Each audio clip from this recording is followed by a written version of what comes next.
Pumpkin seeds are a delicacy for many because of their great nutritious value. Wondering how you can start a business of adding value to them? Follow along as our solution entrepreneur takes us through the step-by-step process.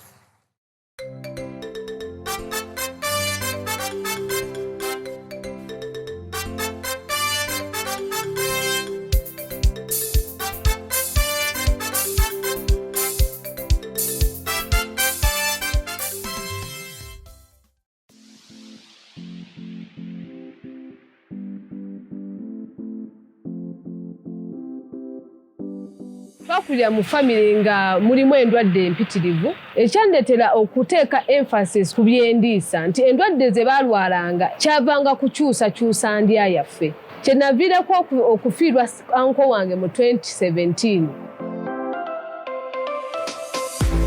Ensujju eno tugigattako omutindo tugijjamu obuwunga ne tugijjamu ensigo zaayo ne tuzongerako era omutindo ate nga bwe kye tujjamu kya mugaso eri obulamu bwaffe. Kirimu ekirungo kye bayita ekya zinc, ky'ekirungo ekyongera amaanyi mu mibiri gyaffe. Nti erimu ekirungo kye bayita calcium. Calcium ky'ekirungo ekigumya amagumba.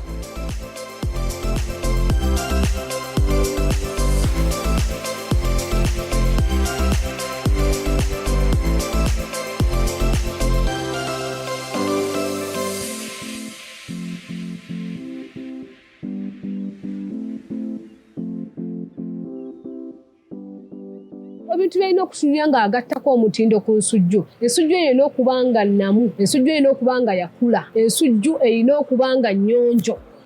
Tugenda kukola kilo 2 ez'ensigo y'ensujju, ojja kwetaagisa ensujju 8 ku 10. Gyoza bulungi ensujju yaffe tukule bulungi. Gitememu, oggyemu ensigo ezo bulungi naye ogjamu oyiwa mu mazzi agatukula. Ensigo zino wamala ozijjamu zooze bulungi emirundi 2 ng'ozitwala ng'ozaanika. Twanika ku kintu osobola ofuna ettundubaali, akakutiya oba balina solar dryers zikala mu nnaku 2. Ensigo eno ewooma nnyo ng'ogisiiseeko zifuna akawoowo ako akalungi. Tetuzisisaamu mulawo nga tusiika. Okwata bw'oti n'obuusabuusa. Neziteekaawo ne ziba nga zikuulingamu katono nga woteeka blender yaffe oba ene grinding machine gy'oyina. Blend eno teekamu ebintu byaffe mpola mpola osenako mpola n'okuba. Nga bw'oyiwa wano ku lusaniya nga bw'okiraba. Saniya wano oteekako pawulo n'asobola okuulinga na packaging zaffe ezikuuma omutindo. Tempa otegenda yita mu container nga wokalaba kana akakedu. Kati wateekako bulungi blandi yaffe nga bw'olaba product eba ewedde. Akebe wano wookalaba kaba ka mitwalo 2. Kati pawuda ono tumukozesa ku mazzi agookya. Tumukozesa ng'amajaani. Teekamu kagundi ka tablespoon kamu obeere ng'okozesa nga ng'okanywa. Pumpkin seed powder ena long shelf life like 1.5 years. Azonga azo okoze omutindo gwakyo.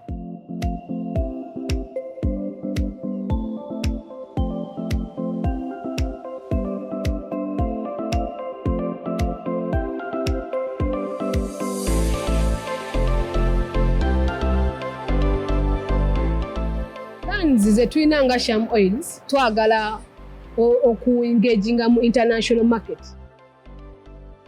Tusobodde okusomesa abantu omugaso gw'ensujju eno.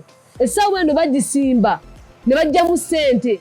Ekiyinza okuyambamu eno business ng'onoogifunamu n'osucceedinga bulungi. Beera wa mazima era beera muntu muyonjo mu kintu kimu ky'okola. Kijja kuyambako okutambuza business. We hope this learning video has sparked inspiration for you to start your business of adding value to pumpkin seeds. Do you have any questions about this income skill? Share them in the comment section. We'll be glad to give you the answers.